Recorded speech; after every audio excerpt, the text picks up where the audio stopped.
Hello, everyone. Welcome to Afternoons with Achieve. We are so happy that you are here.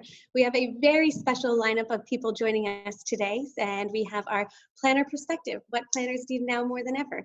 I'm going to introduce myself. My name is Ashley Lawson, and I'm part of the team at Achieve Incentives and Meetings. We are based in lovely Cleveland, Ohio, and we'll work alongside our clients and meeting planners to help them plan out just once-in-a-lifetime meetings and travel incentives around the globe. So we couldn't be happier that we have a great lineup of all-star meeting planners because we can't do our job without them. So before we introduce them, I'm just going to give a few housekeeping notes. We're just excited to have a conversation and make it very casual today. We have some questions already prepared, but if you have any questions to share with us, just use the chat function in Zoom, and we'll look at those throughout the day or throughout our next hour together. And then we'll also be recording this. So we'll be sharing the recording with you and any takeaways following the conversation. And just so happy that you're here. We know it's been a very challenging time for all of us, especially in the meetings industry. And we really wanted to start this Afternoons with Achieve series to bring people together. We certainly miss bringing people together, and just being able to do this virtually is great.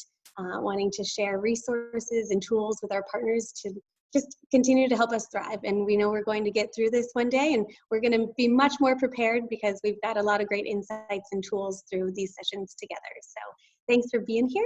And I'm going to open it up to our wonderful lineup of meeting planners. And I'm just going to ask everyone to please share your name, your role, and the organization that you're with, so we can learn a little bit more about you. So, Anne Luketic, will you start us off? Sure. Thanks, Ashley, for having us today. My name is Anne Luketic. I work at Progressive Insurance, and the main focus of my job basically is I work in the marketing department, and I plan and execute all our employee engagement events at Progressive.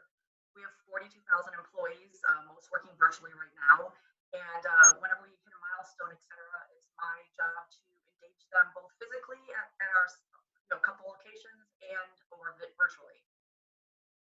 Great, thank you. And it's a tiny bit hard to hear you. I'm not sure if we just need to turn up your sound a little bit. It's up, yeah. I heard it better just there. Okay, we'll just hold it. Okay, thank you.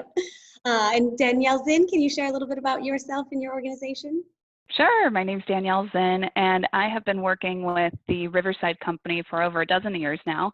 The Riverside Company is a global private equity firm, and I oversee all of the events for the firm, focusing mostly on our largest events, which includes an annual investor conference each year, well, a few of them actually, as well as some educational and networking events where we bring together all of the CEOs, CFOs, outside directors, sales executives from around the world for really great educational multi-day conference. So my meetings range in size from 20 people to 600 people, anywhere from an hour-long get-together to a 3-day multi-day conference. Mm-hmm. Great, thank you. And Janelle, please share a little bit about yourself. Hi, good afternoon, everyone. My name is Janelle Reynolds, and I work with Bloomberg Philanthropies on their education team. I manage a college access program called College Point, where we provide virtual advising services to high-achieving, low and moderate income high school seniors all across the country. And as part of my role, I manage and plan biannual convenings where we gather about 150 of our advising partners and staff members on a college campus somewhere in the United States to share best practices and provide trainings. And so those meetings typically last about 1 week. And we've got one coming up in August. So looking forward to that next. Woo. Thank you. And we're particularly excited to have this lineup of planners join us. They're just incredible leaders in the industry and just have a lot of insight. And I think it's also great to have perspective from people that are planning such a diverse set of meetings, bringing all different audiences together, doing so domestically, internationally, and the purpose of their meetings range from connection, trainings, engagement. So I'm just particularly excited to hear from them and their perspectives so we can really prepare ourselves for when we're ready to meet again.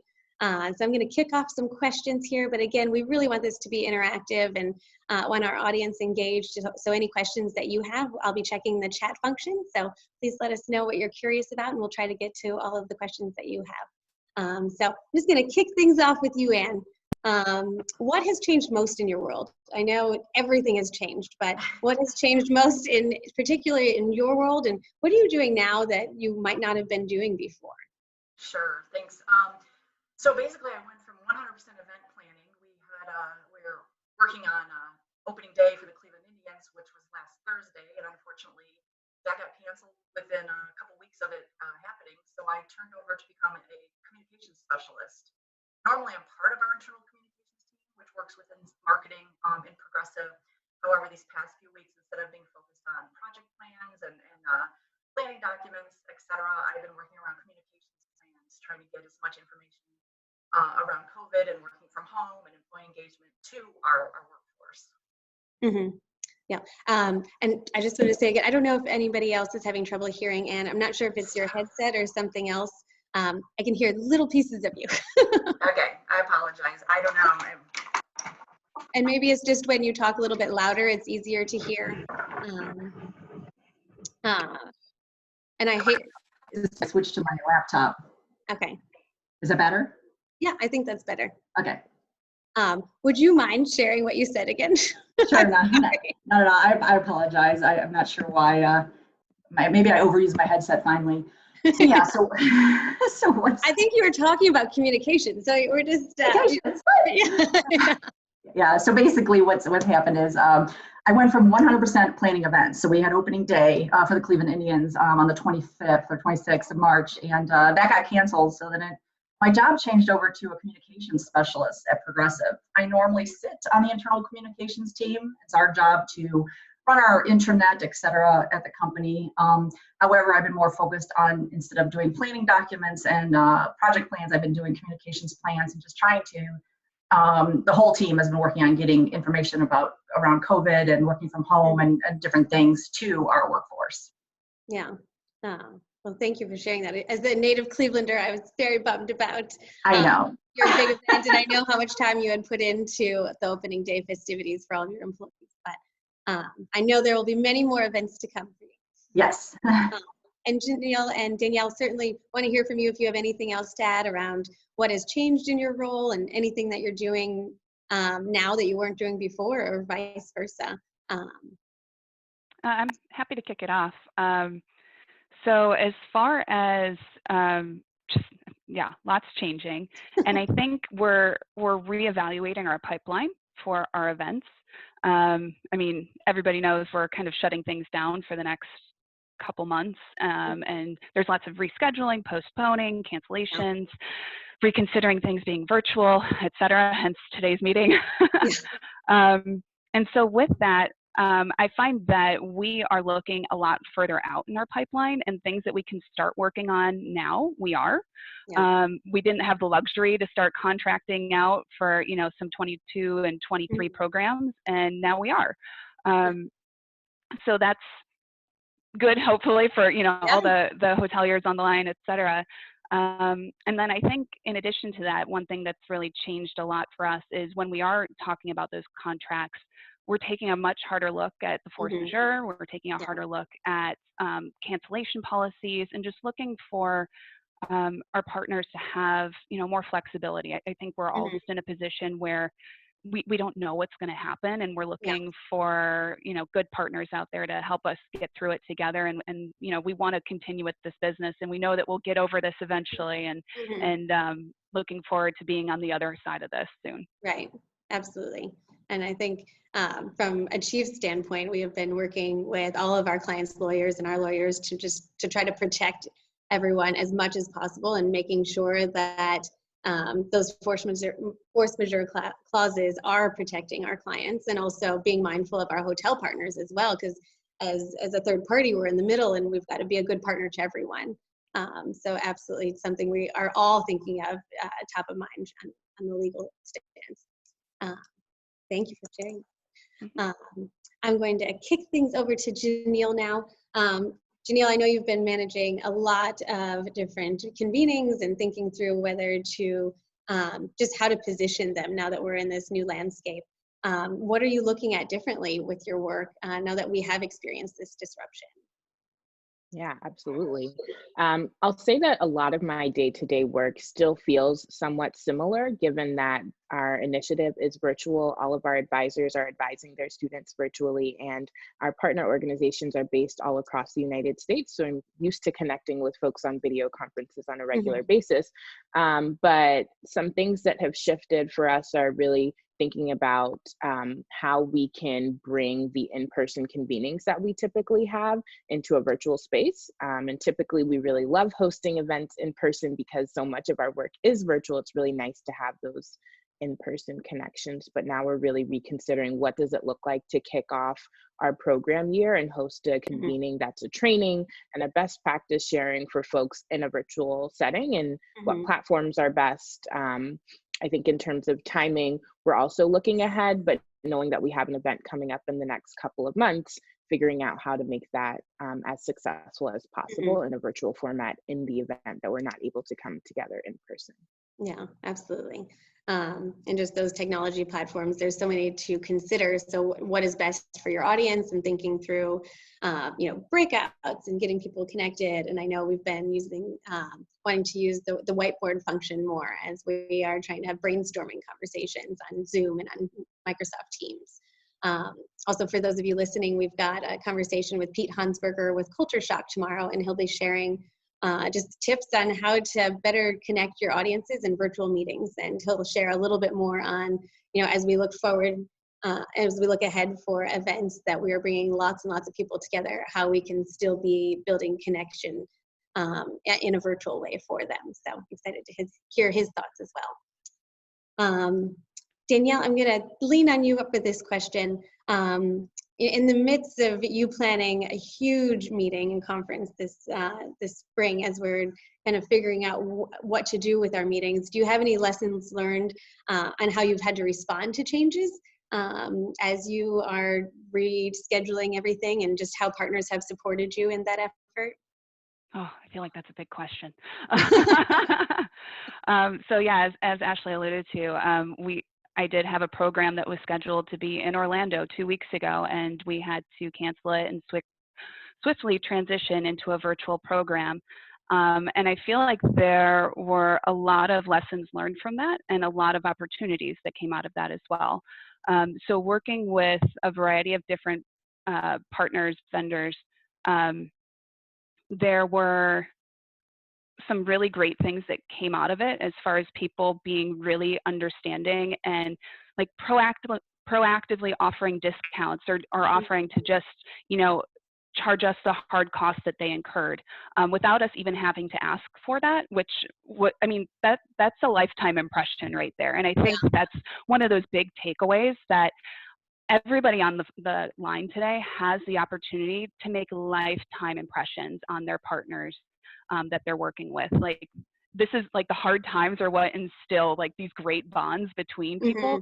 So this really can be a relationship builder or a relationship breaker.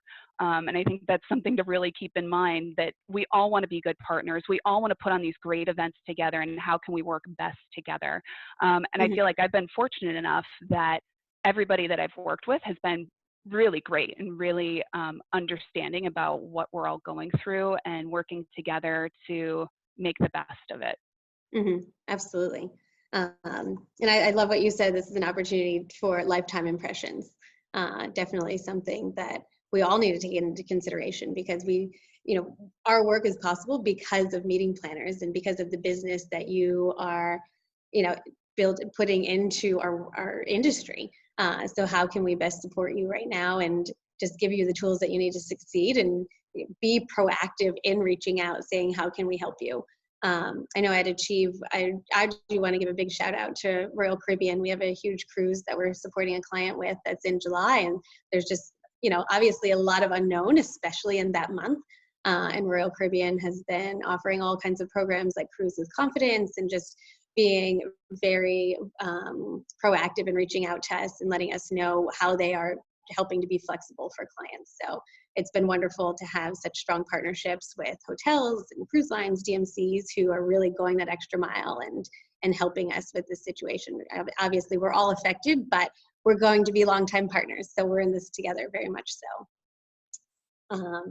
I know we have been talking with a lot of our meeting planner clients and just really the meeting planner community as a whole. Achieve is involved with MPI and Site Global. So we've been getting a lot of questions about just advice for what meeting planners can be doing right now. And I know you're really involved with the meeting planner community. Can you share a little bit about just what advice you would have for meeting planners right now? Anything that we all can be doing just to invest in professional development or ways to engage with the community, or just use this time to help invest in our careers? Yeah, definitely. Some of the best advice, what we've kind of adopted at Progressive right now is a phrase: stronger together, stronger apart. So staying positive and staying connected with each other is probably the best advice right now. I know a lot of my career has been, successes have been based, on all the relationships I have out in the industry, meeting Ashley and different people throughout my career. And yeah, it's just really important to stay connected with each other. This may lead into your next question, but definitely update your LinkedIn profile. Make yourself more marketable. We're hoping the market's going to bounce back, et cetera, but you just don't know. So, getting your LinkedIn profile updated. Feel free to link in with me, steal some of the items from mine, but just think about what people are going to be looking for when the industry bounces back. Are they going to be looking for a marketer? Are they going to be looking for somebody in the hotel industry? You just, get your strong skills out there. Definitely support MPI and the different associations. Write some articles. It's a great time for you to show that you're an industry expert. I'm sure there's going to be a lot of folks wanting to write about their experience now, especially, depending on the level you are in the industry, whether you're an entry level and you entered just, at this time, or if you're a senior planner like myself and have been there for a while. And definitely my biggest thing is give back. Find a way to give back virtually. Teach. I am also an instructor at corporate college, so I do event planning courses. I'm trying to work on bringing mine virtually if we're not able to go back to the classroom by the fall. And definitely reaching out to schools, charities, whatever, and see what you can help them with virtually. We have a skill set. We're project managers, we're planners, that we could probably translate some of our skills to some of their needs. Yeah, absolutely. I love what you said about writing articles. I know that our different industry associations would be so open to hearing from you. There's also LinkedIn, where you can put articles on your own personal LinkedIn there, just sharing what you're going through and what lessons learned you can share with the rest of the community. Janelle or Danielle, do you have any other thoughts to share or advice for fellow meeting planners?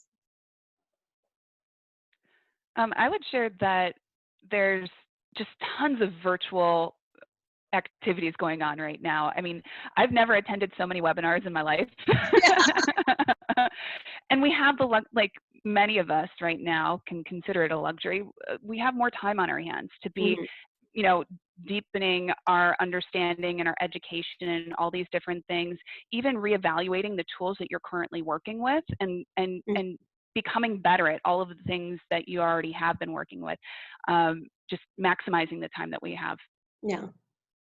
And I know there's a few hospitality certificates that have been announced online that they're doing complimentary.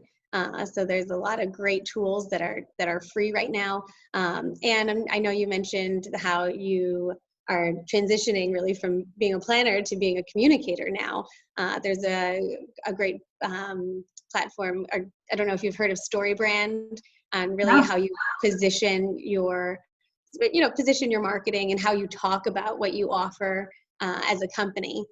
They're offering super reduced rates on how you market yourself and how you talk about yourself. So I know there's just a lot of phenomenal tools that are discounted right now. From a standpoint from Achieve, we tend to do a lot of programs in Mexico and Spanish-speaking countries. So I've been doing a lot more Duolingo, trying to get my Spanish up there. So I know we have a lot of hotels and DMCs from Mexico on the call. So if you could call me in the afternoons and make sure I'm practicing my Spanish, I would appreciate the accountability partnership there. We now have a goal. The next webinar needs to be Yes. at least partially in Spanish. Oh boy. And I see that Dan from Carnival said Florida Atlantic University has a complimentary certificate program right now. Thanks so much, Dan. I did read that, and I think is it across 3 days? I think it's 15 hours. So something for you to consider for your teams to invest their time in, and potentially for you as well. Janelle, was there anything you wanted to add? I think you have a particular unique perspective since you are working with college students and newly graduated college students. Anything you might want to share about advice? Yeah, absolutely. I really resonate with all of the advice that's been offered so far, especially around updating LinkedIn and still, marketing yourself during these times. And I think from the planner perspective, something that's on my mind is thinking about what lessons learned from this time can we apply to our work going forward, even when we resume to in-person meetings and whatever the new normal looks like coming out of this. I'm really eager to think about how we can, sharpen our virtual presence and be able to just take some of the lessons learned from this time and move our initiative forward. Yeah, absolutely. So I do see some questions in our chat, and please do continue to share those. We really want this to be interactive, and we want to get to all of your curiosities. So I see Francisco asked, do you expect to have shorter time span for RFPs? Any of you want to tackle that? Well, I currently have 2 RFPs out, so I'm happy to take that one first. Okay. I think right now, at least from my perspective, we're all really understanding, we're under the impression that a lot of the hoteliers out there might have a skeleton crew on staff. And so at this point, nothing's urgent, unless it's something that we're trying to schedule for maybe August or September, that might be the higher priority with wanting to turn it around quicker, because I think there's just pressure in the market right now. Like a lot of planners are getting a little anxious, like, oh, everybody's going to rebook for, fall and winter, and am I going to lose my dates? And so I think you might feel some pressure there, but anything, past 2020, I think very relaxed vibe around turnaround times there. Yeah. And we're seeing the same with our clients asking us for, 21, 22. Yeah, we've got time and hope you'll negotiate as much as possible with us. Yep. And I think, Janelle, if you could talk a little bit about how you're thinking through an upcoming meeting. I know you've got a convening in August, which feels so far away, but not. Can you talk a little bit about how your team and you are deciding what to do with something that's, a little bit closer in?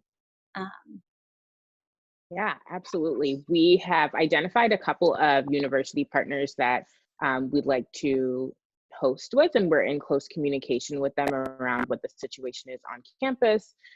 All of them have currently sort of closed down campus to classes and are doing online classes, and we're in touch with them about their decision making regarding fall events to see whether it might still be feasible to go online. And simultaneously, I think, as I mentioned earlier, we're in the process of our plan B being a virtual convening. So looking into different platforms we could use to host a virtual convening that would still allow for breakouts and really great best practice sharing and interaction, where we could still deliver our content successfully to our attendees. And I think that's sort of the best that we can do at this point in time with so much unknown, is planning for both scenarios. And thankfully we've done this a couple of times. So, if things shake out that we're able to meet in person, I think it will be easy to quickly sort of jump to get everything in place, but definitely moving to the virtual space as well as an alternative, just in case.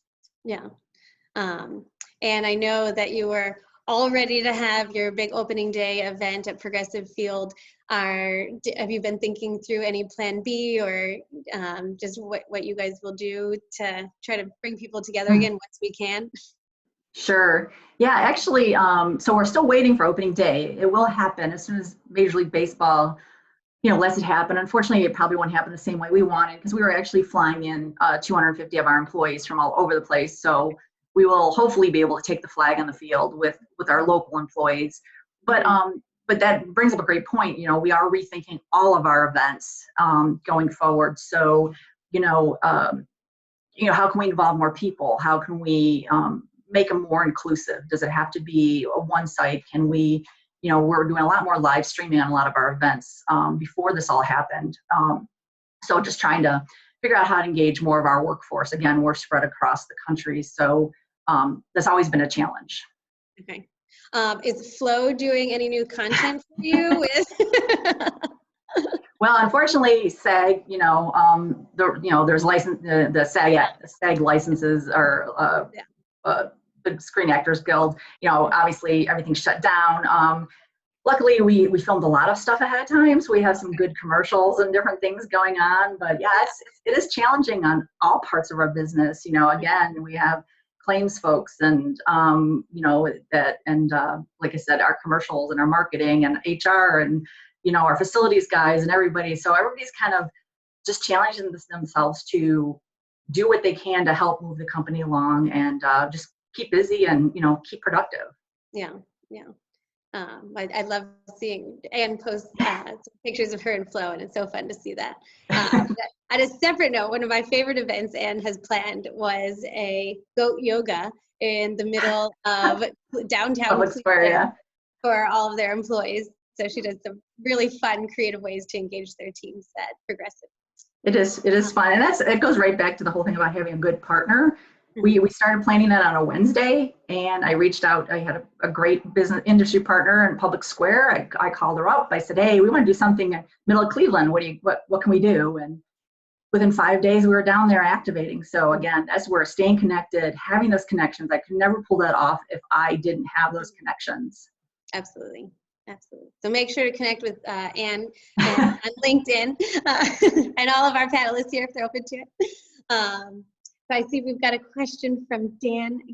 He shares, given how comfortable and common virtual meetings are quickly becoming in this climate, do you see past in-person meetings, events becoming virtual in the future? Anybody want to tackle that? I'm happy to jump in. Okay. I think to some extent, there'll be a lot of reconsideration of in-person meetings and thinking about whether they can be hosted virtually and still be effective in the same way.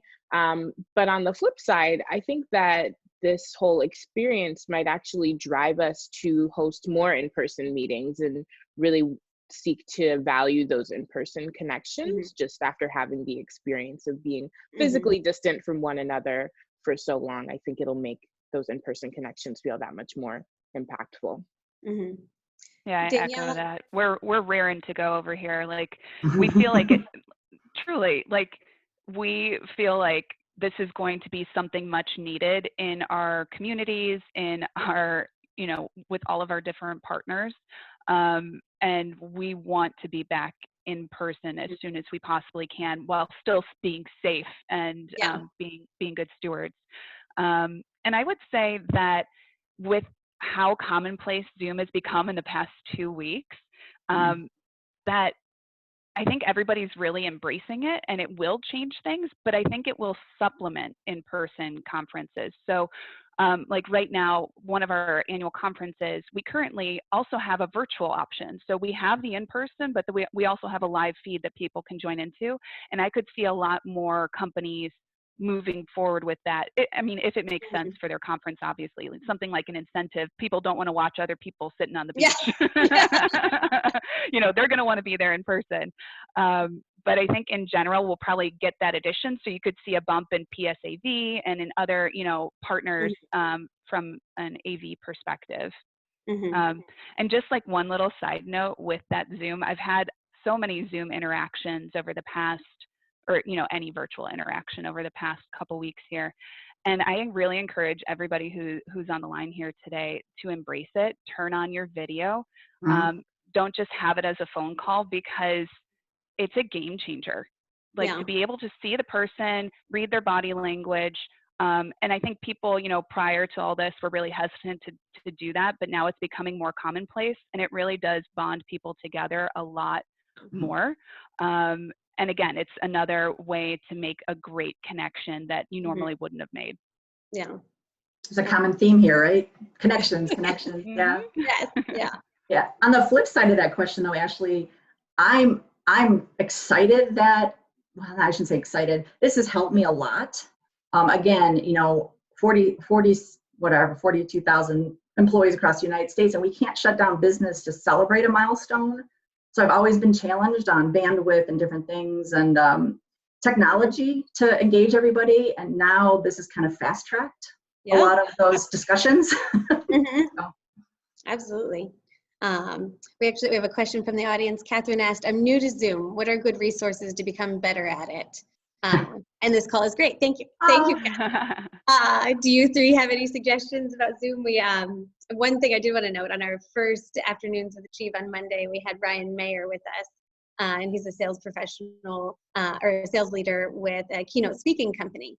And he was talking about how he has loved making the Zoom backgrounds. You can make custom backgrounds, especially when you are meeting with clients or just someone you are really want to showcase how important they are to you. He will put that company's logo or something interesting to the person on his Zoom background and customize it for each meeting. And I just think that's super thoughtful. One of our values at Achieve is to give the world, and to us that means go the extra mile. And I think that is very much a give the world Zoom experience to consider.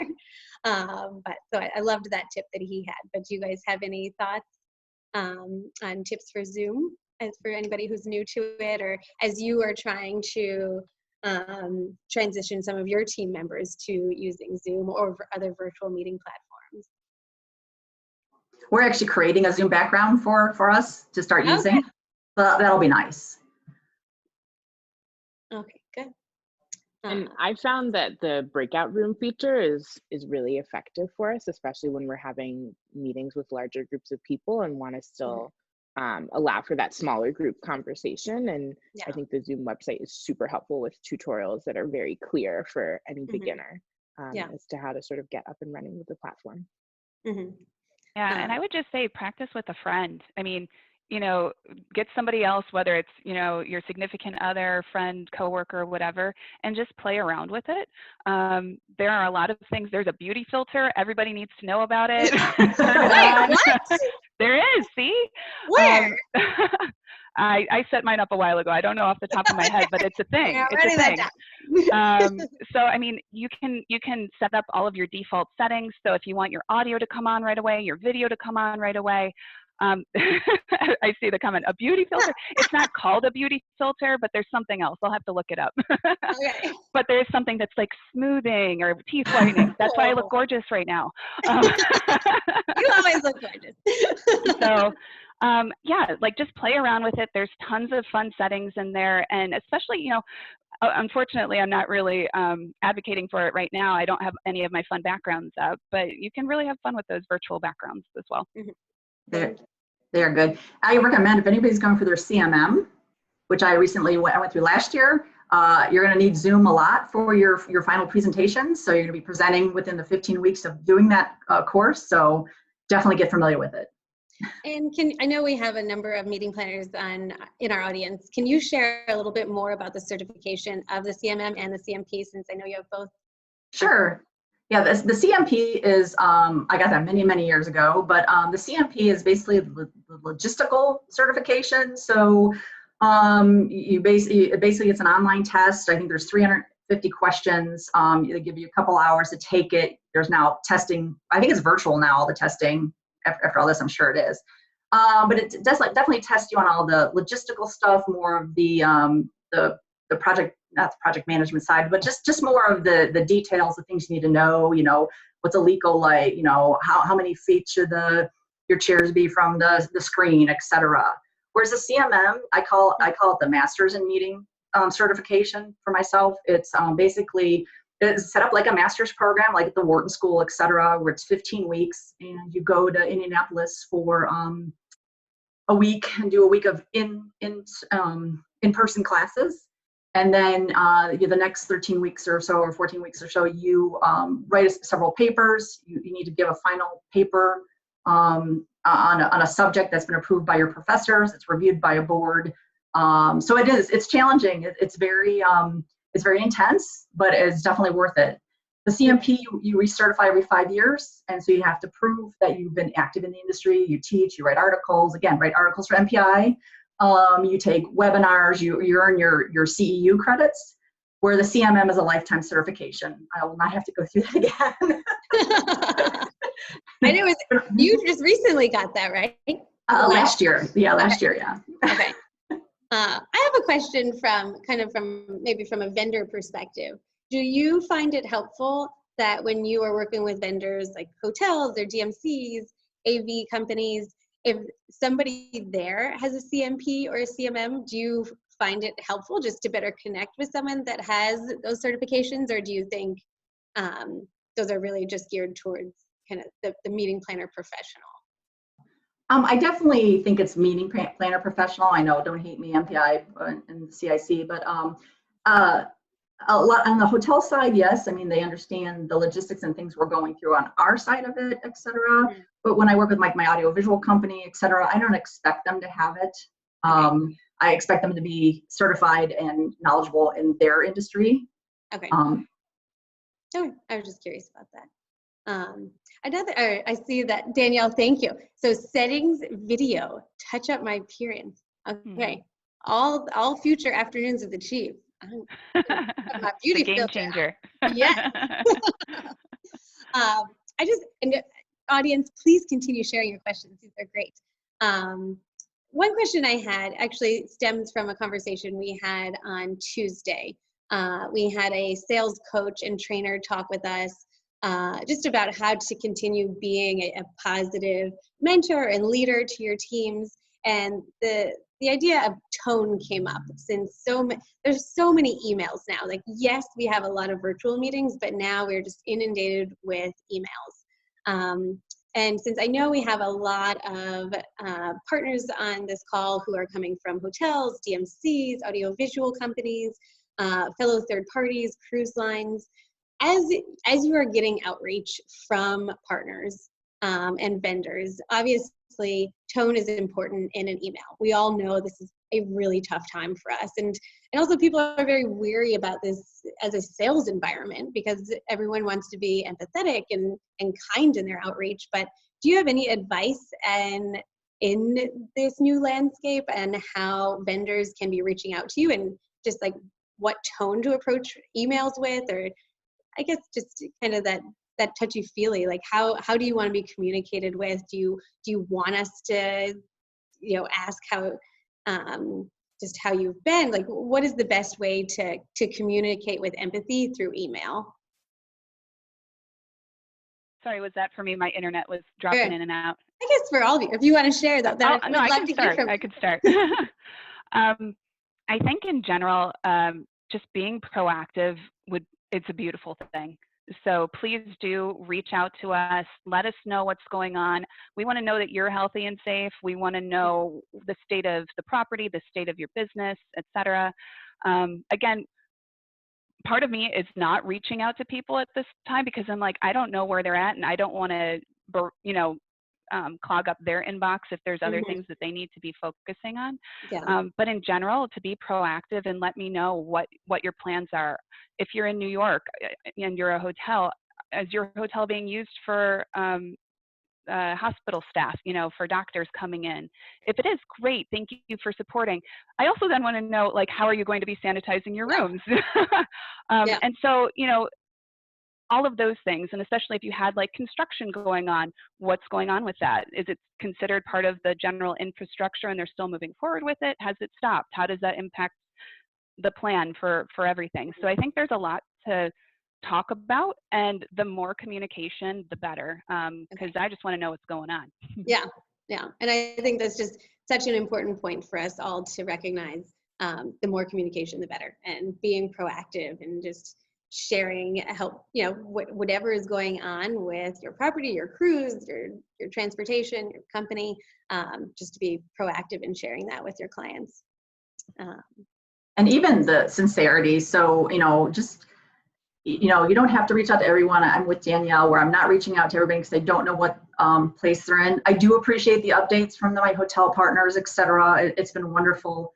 But, I was working at home and came across an item from a promotional vendor I've used in the past. And I just shot her a picture of it on my desk and said, hey, I miss you.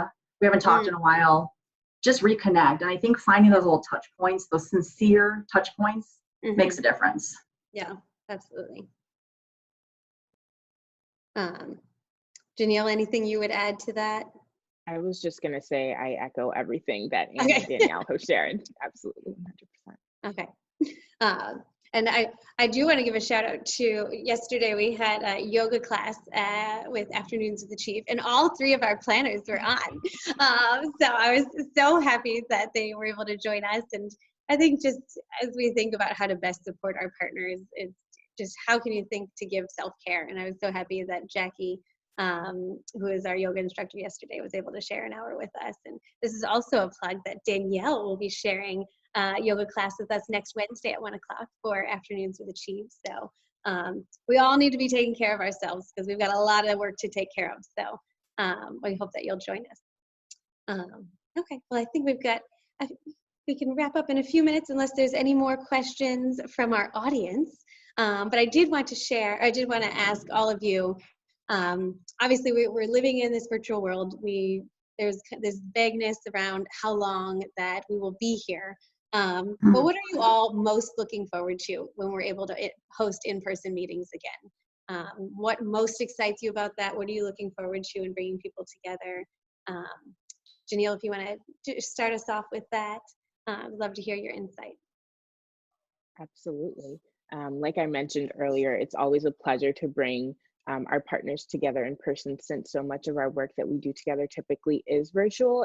And specifically, I really look forward to being able to meet some of the students who we've served through the College Point Initiative in person and have them join us at our convenings to share their stories and how they're doing on their campuses. And so I'm really looking forward to being able to do that again once we're all able to meet safely. Now that you've had maybe a little bit more downtime for us to be more creative, do you have new ideas of what you'll want to bring to your in-person meetings?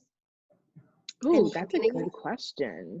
Yeah, we're still thinking about it. We usually have some sort of like a swag item, as you know, Ashley, with all of our convenings. So yeah. I think this is a great time to sort of poll the audience on what our next best swag item could be. Oh, okay. That's a mission audience. What are good swag items that you've seen at meetings and incentives you've been a part of?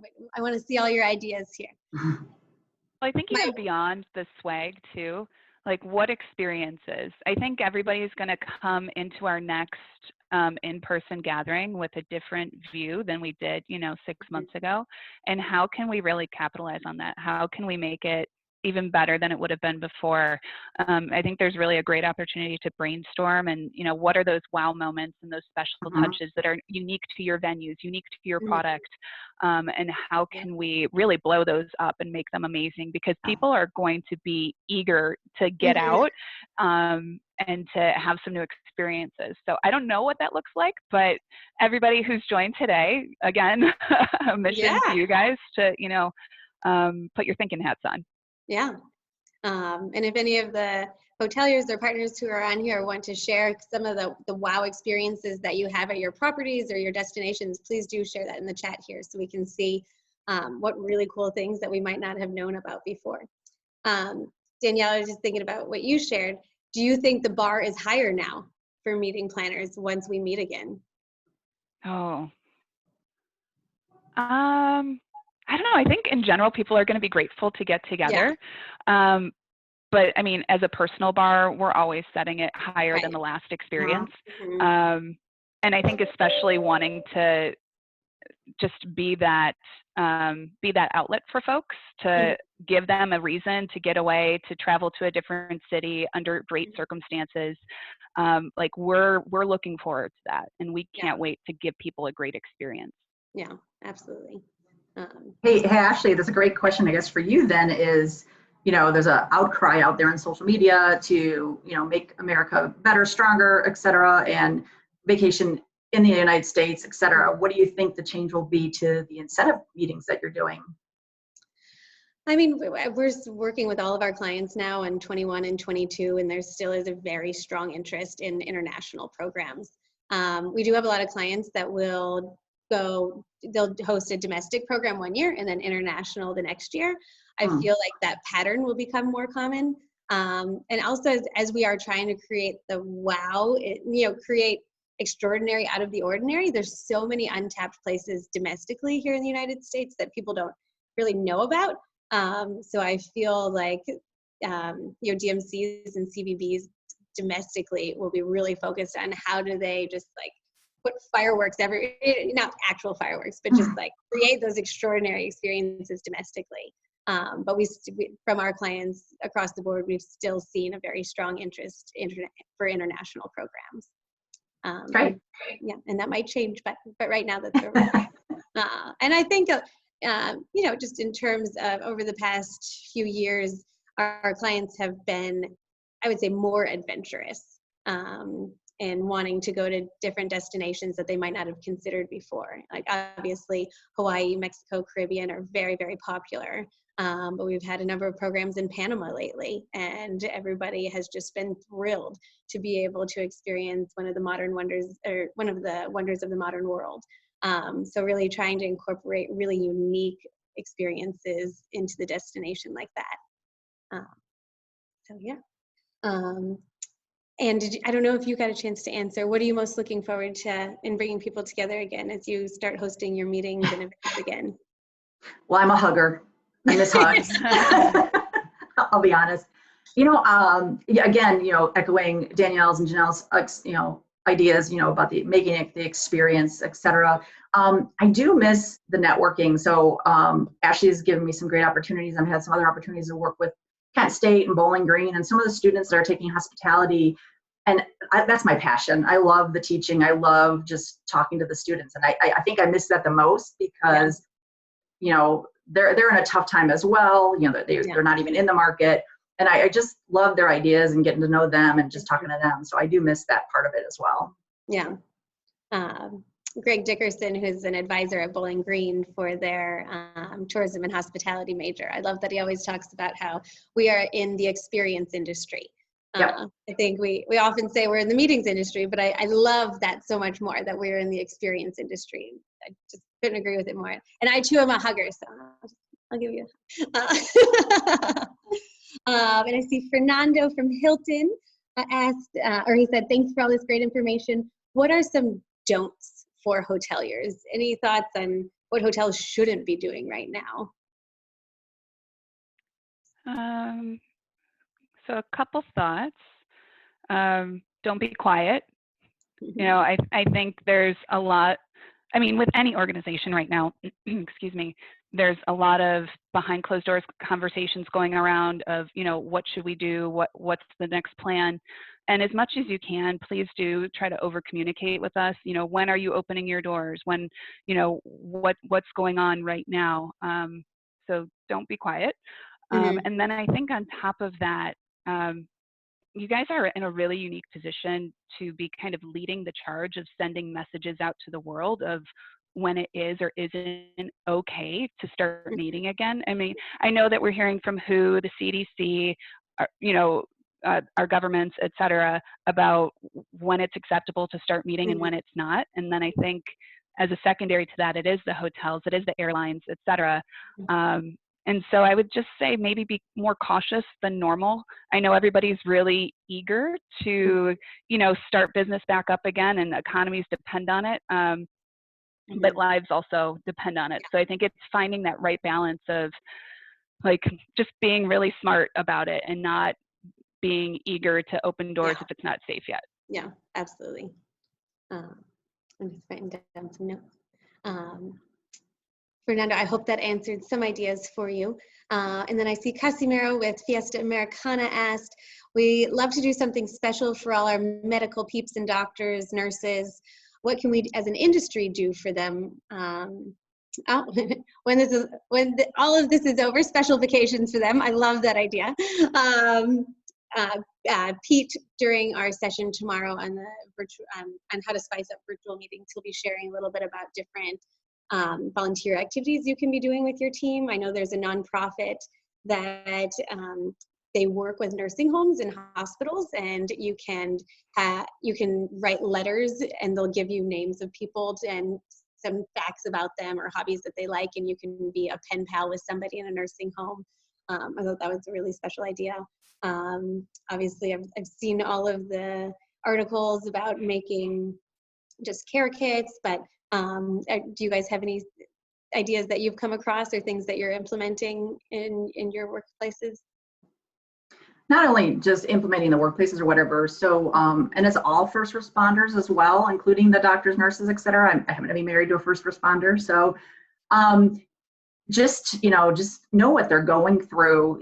Their biggest worry right now is coming home and what they're bringing home. And, I've seen posts from my friends that are doctors and nurses that are actually sleeping in their garage in a tent because they don't want to bring the virus into their house because they're in the emergency rooms. They're working round the clock. They're doing things that none of us want to do right now. They're exposing themselves. I like the idea of just figuring out a way to give them a day off or time to themselves or just be pampered. I think would probably be the best thing. I mean, it won't be for a while, but there's nothing we can do now because they're needed and they can't take time for themselves, but just keep sending them their appreciation. Yeah. Absolutely. I adore the special vacation idea. I mean, my gosh, if anybody's going to need a vacation, it's going to be all of these first responders and people on the front lines trying to save all of these lives.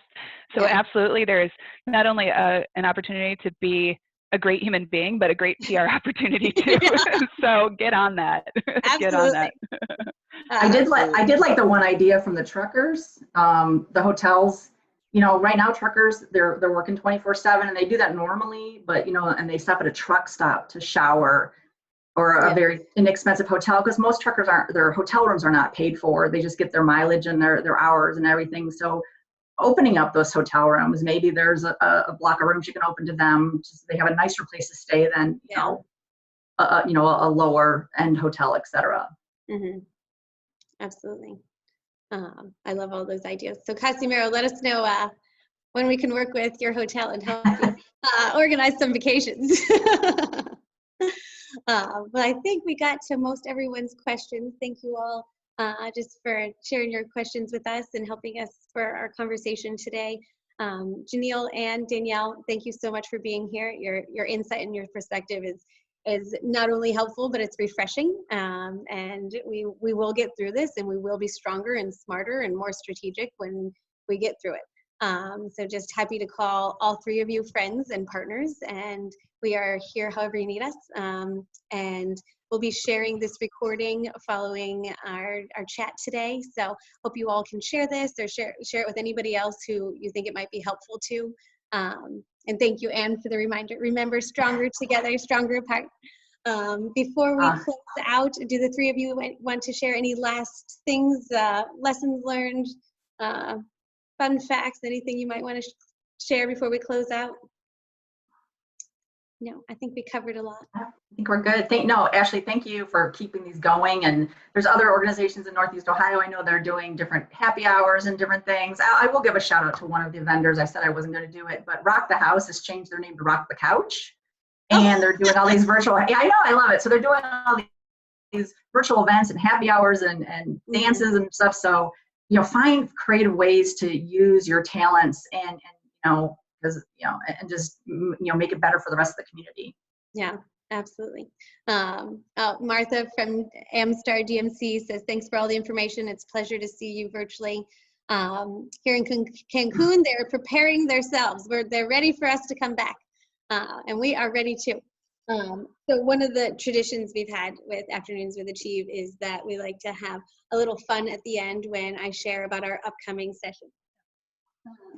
Thinking about my hat choice for this time, I was thinking, I've got the best meeting planners and event planners on the planet, the most creative people right here with me. So I've been thinking about what event I've always wanted to go to, and it's the Kentucky Derby. Ah, I've got my Kentucky Derby hat here, which is homemade. Amazing. I can't take any of the credit. My husband did this. He's way more creative.